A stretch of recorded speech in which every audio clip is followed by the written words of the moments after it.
आज के इस वीडियो में हम देखेंगे important properties of elements. Periodic table में एक निश्चित समय के बाद क्या होता है, प्रॉपर्टीज रिपीट होती हैं।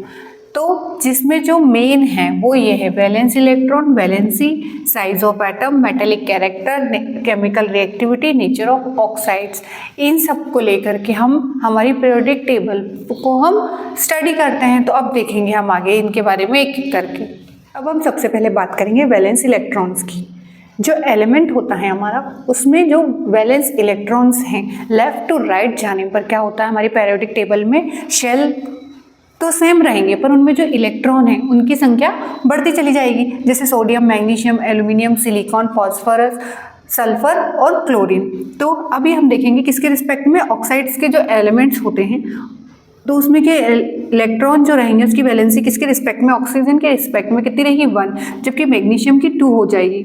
और एल्यूमिनियम को देखेंगे तो 3, इसी तरीके से बढ़ती चली जाएगी। क्लोरीन की हो जाएगी 7। तो हम ये जानेंगे जो वैलेंस इलेक्ट्रॉन्स है, हम पीरियोडिक टेबल में जब लेफ्ट टू राइट जाते हैं तो जो शेल जो है हमारा नंबरिंग सेम ही रहेगी, पर हम जैसे जैसे आगे बढ़ते जाएंगे तो हमारी इलेक्ट्रॉन की संख्या बढ़ती चली जाएगी। जिससे क्या होगा, valence electron in elements increases, elements में इलेक्ट्रॉन की संख्या बढ़ती चली जाएगी। तो ये होगा वैलेंस इलेक्ट्रॉन। अब हम बात करेंगे वैलेंसी की। वैलेंस इलेक्ट्रॉन अलग होता है और वैलेंसी अलग होता है। जो वैलेंसी है हमारे एलिमेंट्स की, लेफ्ट टू राइट जाने पर एक शॉर्ट पीरियड के बाद जाकर क्या होता है, बढ़ती है, फिर देन घट जाती है। Valency of element increases from 1 to 4 and then decreases to 0। तो देखिए जब हम थर्ड पीरियड की बात करते हैं, जो हमारी वैलेंसी होगी सोडियम, मैग्नीशियम, एल्यूमिनियम, सिलिकॉन तक कितनी रहेगी, 4 रहेगी, 1 से लेकर 4 तक रहेगी। पर उसके बाद क्या होगा, घटने लग जाएगी 0 तक। तो इसलिए left to right in each short period the valency of element increases from 1 to 4 and then decreases to 0। Electron, valence electron में क्या था, एक ही शेल था। लेफ्ट टू राइट जाने पर उसमें क्या बढ़ रहे थे, हमारे नंबर ऑफ इलेक्ट्रॉन बढ़ रहे थे, जिसके कारण क्या हो रहा था, जो भी हमारा कंपाउंड या फिर रहेगा उसके अकॉर्डिंग हमारा क्या होगा, उसके रिस्पेक्ट में क्या होगा, उसकी वैलेंसी हमारी बढ़ती चली जाएगी। तो अब फिर उसके बाद हमने देखा वैलेंसी देखी कि हमारे एलिमेंट की वैलेंसी कैसी होगी। हमारी वैलेंसी क्या होता है, 1 to 4 होती है, एक शॉर्ट पीरियड के बाद बढ़ेगी और उसके बाद 1 to 4 ही रहेगी, 4 के बाद हमारी वापस से घटने लग जाएगी। फिर आती है बात एटॉमिक साइज की। अब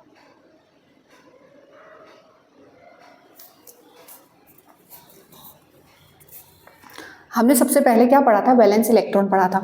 तो उससे हमें ये पता चला कि जो हम मूव कर रहे हैं पीरियोडिक टेबल में लेफ्ट टू राइट, तो उसमें क्या है, एक ही शेल है, जिसमें क्या हो रहा है, लेफ्ट टू राइट जाने पर इलेक्ट्रॉन की संख्या क्या हो रही है, बढ़ती चली जा रही है। पर एटॉमिक साइज में क्या हो रहा है, एटम का साइज क्या हो रहा है, घट रहा है। क्यों घट रहा है, क्योंकि भाई इलेक्ट्रॉन जितने ज़्यादा होते जाएंगे वो उतना क्या होते जाएंगे, न्यूक्लियस की तरफ अट्रैक्ट होते जाएंगे, और न्यूक्लियस की तरफ अट्रैक्ट होते जाएंगे। अब जितना शेल रहेगा, यदि शेल की संख्या बढ़ेगी तो ठीक है भाई, एटॉमिक साइज बढ़ता चला जाएगा। अब शेल की संख्या घटती चली जाएगी, घट नहीं रही है, शेल की संख्या तो उतनी है पर इलेक्ट्रॉन बढ़ते चले जा रहे हैं। तो इलेक्ट्रॉन क्या हो रहे हैं, वो इनसे क्या हो रहे हैं, अट्रैक्ट हो रहे हैं न्यूक्लियस से। तो size of atom decreases when we are going to left to right in periodic table, the size of atom decreases. देखिए, due to the large positive charge on the nucleus, nucleus के बीच में जब क्या होता है, लार्ज पॉजिटिव चार्ज होता है, electron are pulled in more close to the nucleus and the size of atom decreases.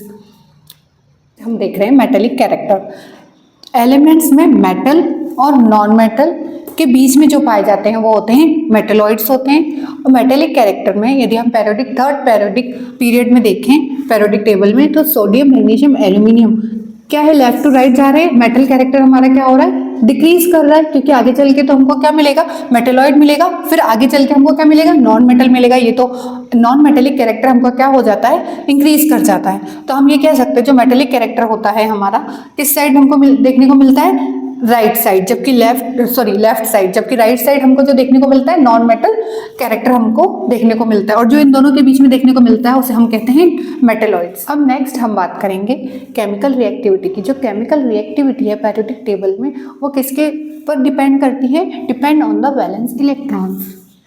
Of an element, हमारा जो एलिमेंट है वो कितने वैलेंस इलेक्ट्रॉन्स उसमें पाए जाते हैं। तो on moving from left to right in a period the chemical reactivity of elements firstly decreases then till group 14 and the increases. अब क्या होगा, ग्रुप 14 तक सिलिकॉन तक तो क्या होगा, डिक्रीज कर जाएगा, और जो sodium is the most reactive element है और सिलिकॉन तक हमारी घट जाएगी केमिकल रिएक्टिविटी की बात करें तो। और हेलोजेंस क्या होते हैं, मोस्ट रिएक्टिव एलिमेंट्स होते हैं, सॉरी नॉन मेटल होते हैं जो हेलोजेंस होते हैं, फ्लोरीन, क्लोरीन, ब्रोमीन, आयोडीन, जो कि क्या होते हैं, मोर रिएक्टिव नॉन मेटल्स होते हैं। ये था हमारा केमिकल रिएक्टिविटीज। और लास्ट हम देखेंगे नेचर ऑफ ऑक्साइड्स। जो ऑक्साइड्स हैं एलिमेंट्स के, लेफ्ट टू राइट जाने पर पीरियड में क्या होगा, नेचर ऑफ बेसिक जो रहे ऑक्साइड, जो नेचर ऑफ ऑक्साइड रहेगा बेसिक होगा, लेकिन वो क्या होगा, घट जाएगा और आगे चल के एसिडिक नेचर बढ़ जाएगा।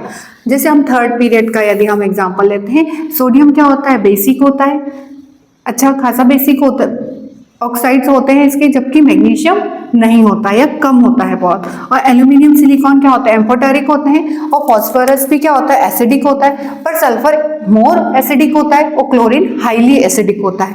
तो हम ये जानेंगे कि जब हम लेफ्ट टू राइट मूव होते हैं पीरियडिक टेबल में, तो क्या पीरियड में, तो basic nature of oxide decreases, हमें क्या देखने को मिल रहा है, जो बेसिक नेचर है ऑक्साइड्स के हमको घटते हुए नजर आ रहे हैं और एसिडिक नेचर हमको बढ़ता हुआ नजर आ रहा है। देखो फॉस्फोरस भी एसिडिक होता है, जबकि सल्फर फॉस्फोरस के मुकाबले ज्यादा होता है और क्लोरीन हाईली एसिडिक होता है। तो ये था नेचर ऑफ ऑक्साइड्स।